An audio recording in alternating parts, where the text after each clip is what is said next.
Capítulo 5. En la cantina, un local de techo bajo en los sótanos, la cola para el almuerzo avanzaba lentamente. La estancia estaba atestada de gente y llena de un ruido ensordecedor.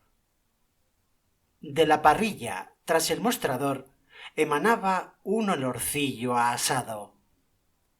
Al extremo de la cantina había un pequeño bar, una especie de agujero en el muro, donde podía comprarse la ginebra a solo 10 centavos el vasito.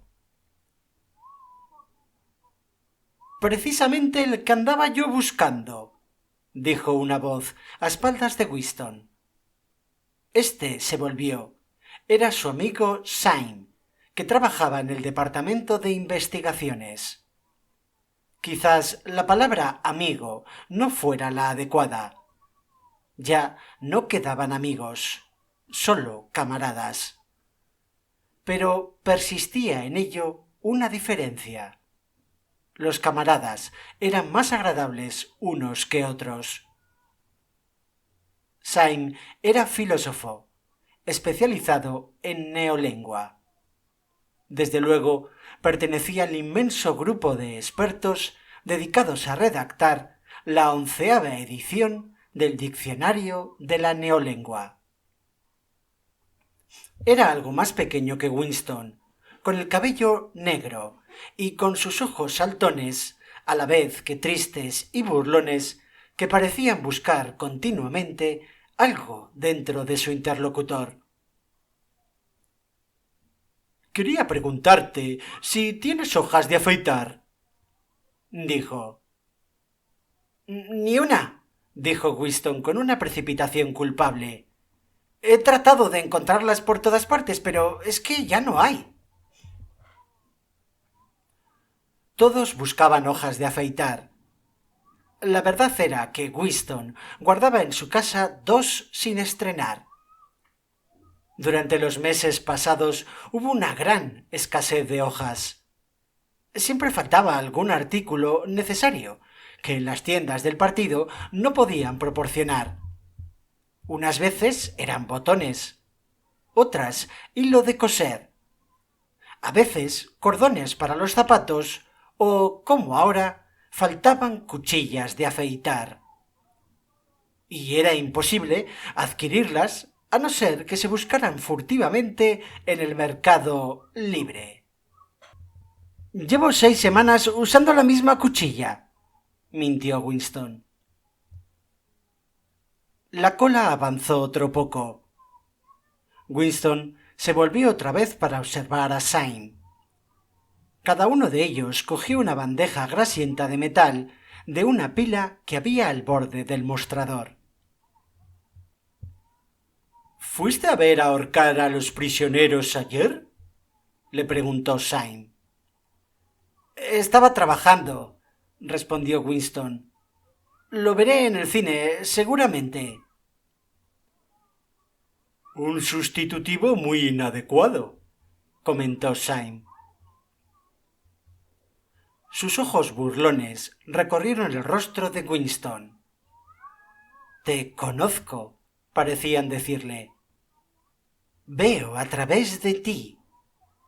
Sé muy bien por qué no fuiste a ver ahorcar los prisioneros». Intelectualmente, Syme era de una ortodoxia venenosa.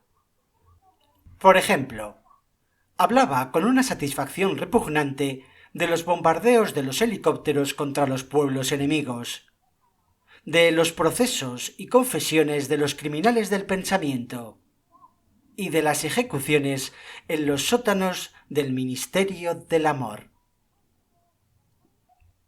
Hablar con él suponía siempre un esfuerzo por apartarle de esos temas e interesarle en problemas técnicos de neolingüística, en los que era una autoridad y sobre los que podía decir cosas realmente interesantes. Winston volvió un poco la cabeza para evitar el escrutinio de los grandes ojos negros de Syme. «Fue una buena ejecución», dijo Syme añorante. pero me parece que estropean el efecto atándolos por los pies. Me gusta verlos patalear. De todos modos, es estupendo ver cómo sacan la lengua. Se les pone azul, de un azul tan brillante. Ese detalle es el que más me gusta. El siguiente, por favor, dijo la propietaria del delantal blanco que servía tras el mostrador. Winston y Syme presentaron sus bandejas de metal. A cada uno de ellos les pusieron su ración: guiso con un poquito de carne, algo de pan, un cubito de queso, un poco de café de la Victoria y una pastilla de sacarina. Allá hay una mesa libre, ahí, debajo de la telepantalla, dijo Syme. De camino podemos coger un poco de ginebra. Le sirvieron la ginebra en unas terrinas. Se abrieron paso entre la multitud y colocaron el contenido de sus bandejas sobre la mesa de tapa de metal, en una esquina de la cual había dejado alguien un chorreón de grasa del guiso, un líquido realmente asqueroso. Winston cogió la terrina de ginebra, se detuvo un instante para decidirse y se tragó de un golpe aquella bebida que sabía a aceite. Le acudieron lágrimas a los ojos como reacción y de pronto descubrió que tenía hambre. Empezó a tragar cucharadas del guiso que contenía unos trocitos de un material sustitutivo de la carne. Ninguno de ellos volvió a hablar hasta que vaciaron los recipientes. En la mesa situada a la izquierda de Winston, un poco detrás de él, alguien hablaba rápidamente y sin cesar. Una cháchara que recordaba el cuac-cuá de un pato. Esa voz perforaba el jaleo general de la cantina. —¿Cómo va el diccionario? —dijo Winston, elevando la voz para dominar el ruido. —Despacio —respondió Syme—, por los adjetivos. Es un trabajo fascinador. En cuanto oyó que le hablaban de lo suyo, se animó inmediatamente. Apartó el plato del aluminio, tomó el mendrugo de pan con un gesto delicado y el queso con la otra mano, y se inclinó sobre la mesa para hablar, sin tener que gritar ni elevar demasiado la voz. La 11ª edición es la definitiva, dijo. Le estamos dando al idioma su forma final, la forma que tendrá cuando nadie hable más que la neolengua. Cuando terminemos nuestra labor, tendréis que empezar a aprenderlo de nuevo. Sí, yo sé que creerás, seguramente, que nuestro principal trabajo consiste en inventarse nuevas palabras. Pues no, nada de eso. Lo que hacemos es destruir palabras, centenares de palabras cada día. Estamos podando el idioma para dejarlo en los huesos. De las palabras que contenga la 11ª edición, ninguna quedará anticuada antes de el año 2050. Dio un hambriento bocado a su pedazo de pan y se lo tragó sin dejar de hablar, con una especie de apasionamiento pedante. Se le había animado su rostro moreno, y sus ojos, sin perder el aire soñador, no tenían ya su expresión burlona. La destrucción de las palabras es algo de gran hermosura, Por supuesto, las principales víctimas son los verbos y los adjetivos. Pero también hay centenares de nombres de los que uno puede prescindir. Y no se trata solo de sinónimos, también de antónimos. En realidad, ¿qué justificación tiene el empleo de una palabra porque simplemente sea el contrario de otra? Toda palabra contiene en sí misma su contraria. Por ejemplo, tenemos bueno. Si tienes una palabra como bueno, ¿qué necesidad hay de la contraria, de malo? No bueno sirve exactamente igual. Mejor todavía, porque es la palabra exactamente contraria a bueno, y en cambio malo no lo es. Y por otra parte, si quieres un reforzamiento de la palabra bueno, dime, ¿qué sentido tiene esas confusas e inútiles palabras como excelente o espléndido y otras por el estilo? Plus bueno basta para decir lo que es mejor que lo simplemente bueno. Y doble plus bueno sirve perfectamente para acentuar el grado de bondad. Es el superlativo perfecto. Ya sé que usamos esas formas, pero en la versión final de la neolengua se suprimirán las demás palabras que todavía usamos como equivalentes. Al final, todo lo relativo a la bondad podrá expresarse con solo 6 palabras. Bueno, en realidad con una sola. ¿No te das cuenta de la belleza que hay en esto, Winston? Naturalmente, la idea fue de Gran Hermano. Al oír nombrar al Gran Hermano, el rostro de Winston se animó automáticamente. Sin embargo, Syme descubrió inmediatamente una cierta falta de entusiasmo. Tú no aprecias la neolengua en lo que vale, dijo Syme con tristeza. Incluso cuando escribes, sigues pensando en la antigua lengua. He leído algunas de esas cosas que has escrito para el Times. Sí, son bastante buenas, pero no pasan de simples traducciones.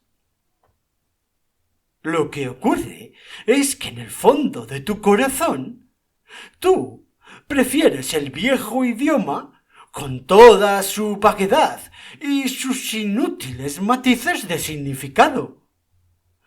¿No sientes la belleza de la destrucción de las palabras? ¿No sabes que la neolengua es el único idioma del mundo cuyo vocabulario disminuye día a día? Winston no lo sabía, naturalmente. Sonrió y creía hacerlo agradablemente porque no se fiaba de hablar. Syme comió otro bocado del pan negro, lo masticó un poco y continuó. ¿Es que acaso no ves que la finalidad de la neolengua es limitar el alcance del pensamiento y estrechar el radio de acción de la mente? Al final, acabaremos haciendo imposible todo crimen del pensamiento. En efecto, ¿cómo puede haber crimen tal si cada concepto se expresa claramente con una sola palabra?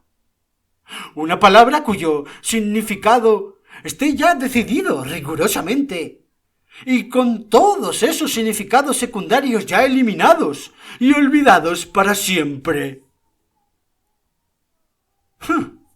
Y además, en la 11ª edición nos acercamos a ese ideal.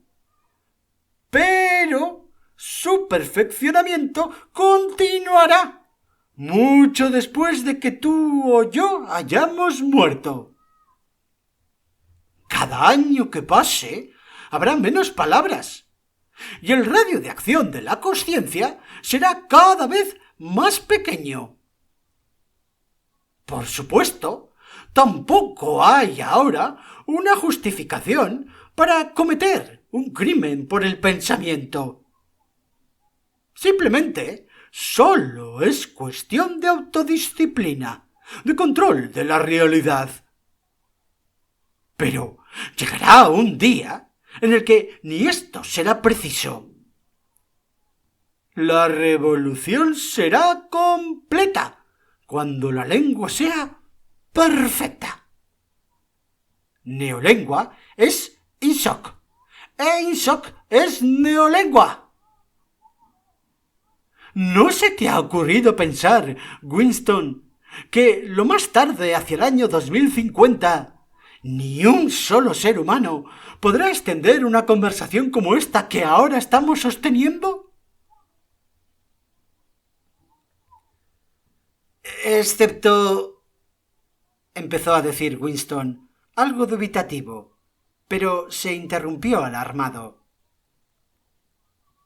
Había estado a punto de decir excepto los proles, pero no estaba muy seguro de que dicha observación fuera muy ortodoxa. Sin embargo, Syme adivinó lo que iba a decir. Winston, los proles no son seres humanos, dijo. Hacia el 2050, incluso quizá antes, habrá desaparecido todo conocimiento efectivo del viejo idioma. Toda la literatura del pasado habrá sido destruida.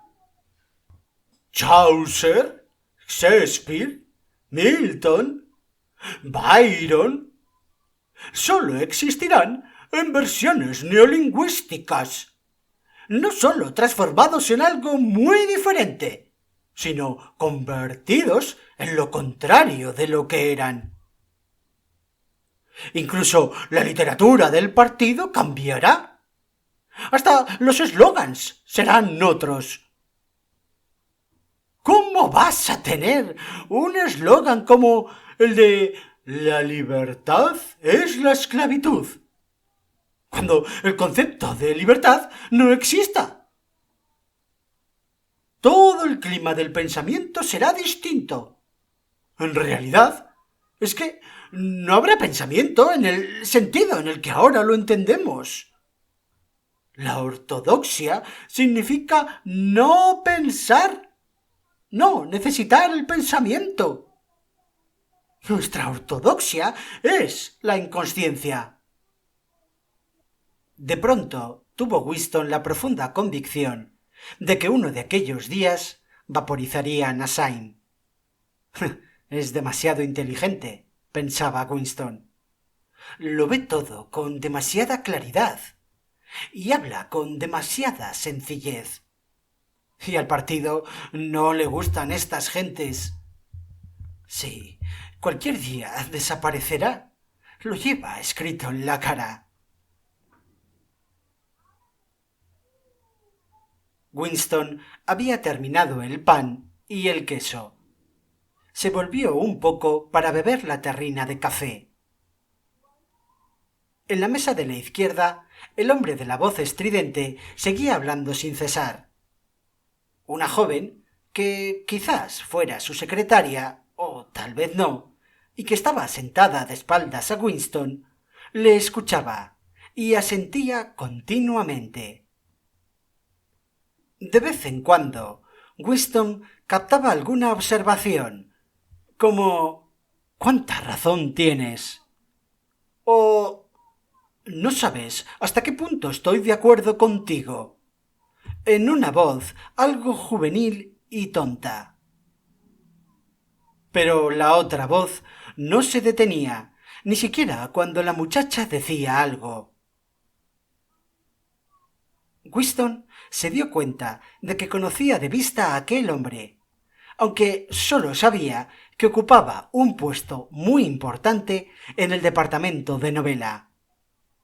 Se trataba de un hombre de unos 30 años, con un poderoso cuello y una boca grande y gesticulante. Estaba un poco echado hacia atrás en su asiento, y los cristales de las gafas reflejaban la luz y le presentaban a Winston dos discos vacíos en vez de un par de ojos. Lo inquietante de todo aquello era que, del torrente de ruido que salía de su boca, resultaba casi imposible distinguir una sola palabra. Sólo un cabo de frase comprendió Winston. Completa y definitiva eliminación del goldsteinismo, pronunciada con tanta rapidez que parecía salir en un solo bloque como la línea, fundida en plomo, de una linotipia. Lo demás era solo ruido, un cuac, cuac, cuac, y, sin embargo, aunque no se podía oír lo que decía, era seguro que se refería a Goldstein, acusándolo y exigiendo medidas más duras contra los criminales del pensamiento y contra los saboteadores. Sí, era indudable que lanzaba diatribas contra las atrocidades del ejército euroasiático, y que alababa al Gran Hermano o a los héroes del frente Malabar. Se podía estar seguro de que todas sus palabras eran ortodoxia pura. Ingsoc 100%.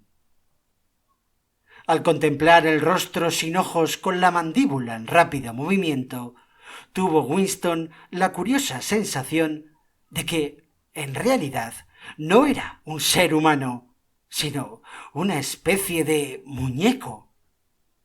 No estaba hablando el cerebro de aquel hombre, sino su laringe, y lo que salía de ella consistía en palabras, pero no se trataba de un discurso verdadero, con un sentido, sino de un ruido inconsciente, como el cuac cuac de un pato. Syme se había quedado silencioso durante unos momentos, y con el mango de la cucharilla trazaba dibujos entre los restos de su guisado. La voz de la otra mesa seguía con su rápido cuac cuac, fácilmente perceptible a pesar de la algarabía general de la cantina. «Hay una palabra en neolengua», dijo Syme, «que no sé si conoces». «Patablar, o sea, hablar de un modo que recuerde el cuac cuac de un pato». Es una de esas palabras interesantes que tienen dos sentidos contradictorios.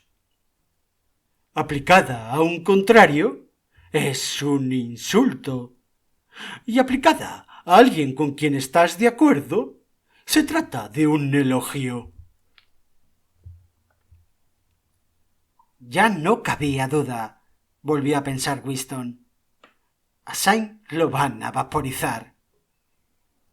Y lo pensó con cierta tristeza, aunque sabía perfectamente que Syme lo despreciaba, y que era muy capaz de denunciarle como culpable mental. Había algo de sutilmente malo en Syme. Algo le faltaba. ¿Discreción? ¿Prudencia?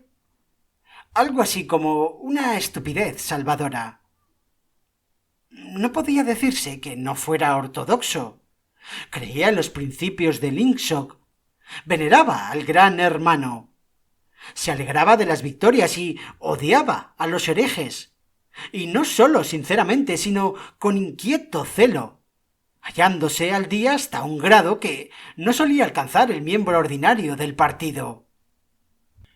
Sin embargo, se cernía sobre él un vago aire de sospecha. Decía algunas cosas que debía callarse. Leía demasiados libros. Frecuentaba el Café del Nogal, la guarida de pintores y músicos. Y no había ley que prohibiera la frecuentación del Café del Nogal. Sin embargo, era por todos sabido que era un sitio de mal agüero. Los antiguos y desacreditados jefes del partido se habían reunido allí antes de ser purgados de forma definitiva. Y se decía que al mismo Goldstein lo habían visto allí algunas veces, hacía ya años o décadas. Por tanto, el destino de Syme no era difícil de predecir. Pero, por otra parte, era indudable que si aquel hombre olía, solo por 3 segundos, las opiniones secretas de Winston, lo denunciaría inmediatamente a la policía del pensamiento. Por supuesto, cualquier otro lo haría, pues Syme se daría aún más prisa. Y no bastaba con el celo. La ortodoxia era la inconsciencia. Syme levantó la vista. «Aquí viene Parsons», dijo. Algo en el tono de su voz parecía añadir «ese idiota». Parsons, vecino de Winston en las casas de la Victoria, se abría paso, efectivamente, por la atestada cantina.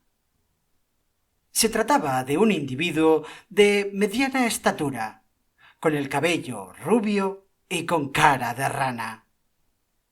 A los 35 años, que tenía aproximadamente, tenía ya una buena cantidad de grasa en el cuello y en la cintura, pero, sin embargo, sus movimientos eran ágiles y juveniles. Todo su aspecto hacía pensar en un muchacho con excesiva corpulencia, hasta tal punto que, a pesar de vestir el mono reglamentario, era casi imposible no figurárselo con los pantalones cortos y azules, la camisa gris y el pañuelo rojo de los espías. Al verlo, se pensaba siempre en escenas de la organización juvenil. Y, en efecto, Parsons se ponía shorts para cada excursión colectiva, o cada vez que cualquier actividad física de la comunidad le daba una disculpa para hacerlo. Saludó a ambos con un alegre «¡Hola! ¡Hola!» y sentóse a la mesa esparciendo un intenso olor a sudor. Su rojiza cara estaba perlada de gotitas de sudor. Tenía un enorme poder sudorífico. En el centro de la comunidad se podía siempre asegurar si Parsons había jugado al tenis de mesa por simplemente la humedad del mango de la raqueta. Syme sacó una tira de papel en la que había una larga columna de palabras y se dedicó a estudiarla con un lápiz tinta entre los dedos. «Mira cómo trabaja hasta en la hora de comer», dijo Parsons, guiñándole un ojo a Winston. «Eso es lo que se llama aplicación. ¿Qué tienes ahí, chico?» «Déjalo. Seguro que es algo demasiado intelectual para mí». «Oye, Smith, te diré por qué te andaba buscando. ¿Es para la sup? Olvidaste darme el dinero». «¿Qué sup es esa?», dijo Winston, buscándose el dinero automáticamente. Por lo menos una cuarta parte del sueldo de cada uno iba a parar a las suscripciones voluntarias. Estas eran tan abundantes que resultaba muy difícil llevar la cuenta.